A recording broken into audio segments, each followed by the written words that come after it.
We're joined now by Democratic House Intelligence Committee member, Congressman Mike Quigley of Illinois. Thank you so much for joining us, Congressman. After watching today's hearing, what do you think was the most effective piece of testimony or evidence laid out by the committee and today's witnesses?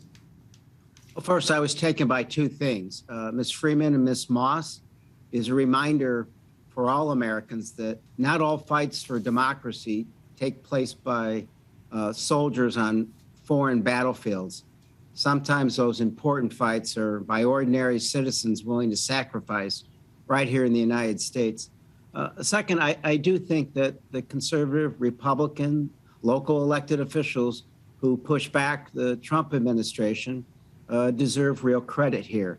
You know, for 5 years now, I've been asking them to step up and put country over politics. When they do, as they did today, they deserve credit and our appreciation. Do you believe the committee has built enough of a case to show that former President Trump's direct involvement in criminal actions related to January 6th and the efforts leading up to that day? Look, I agree with the federal judge that President Trump very likely committed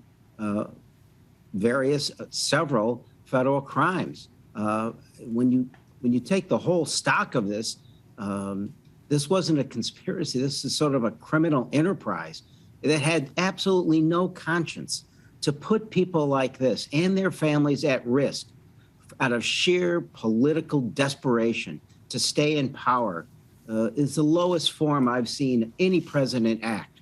So I believe they have certainly given the Attorney General the ammunition he needs to file charges. You know, they'll make their own decision. All this committee can do is make its recommendation.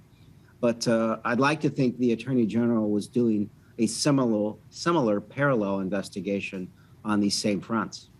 Congressman, I can't help but notice it looks like you have a goal in your office there. And I'm reminded of a conversation as some people were in a room today watching the hearing. And they said, what is the end goal? And I'm curious, in your mind, do you feel that these proceedings will lead to a criminal referral to the Justice Department, the Department of Justice, for the potential prosecution of the former president? You know, it's a similar question that I was asked when I was part of the investigation as a member of the Intelligence Committee leading up to the two impeachments. And, you know, what I said was, look, I know we're probably leading up to a stop sign with the Senate. But in the final analysis, I never thought that the Senate was the jury.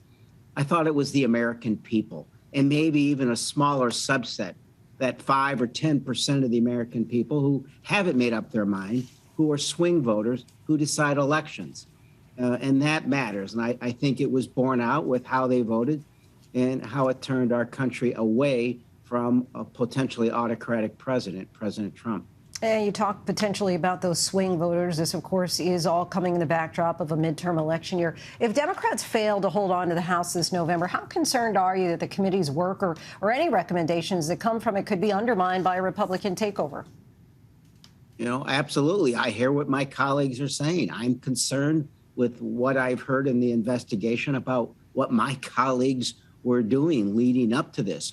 What role did they play leading up to January 6th?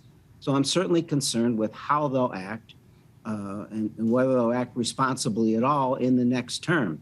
So look, elections aren't over until they're over. There's work to do before November. And lastly, how concerned are you about state election security in 2022 and heading into 2024 as more Republican candidates who are 2020 election deniers seek key offices with power over local and state elections? You look, I think we came within a whisker of a successful coup here. And if it wasn't for a few brave Americans stepping up and doing the right thing, this would have been a dramatically different outcome. So this has to be a clarion call to the American people. There's real danger still out there. Congressman Quigley, we thank you so much for your time and insight. Thank you.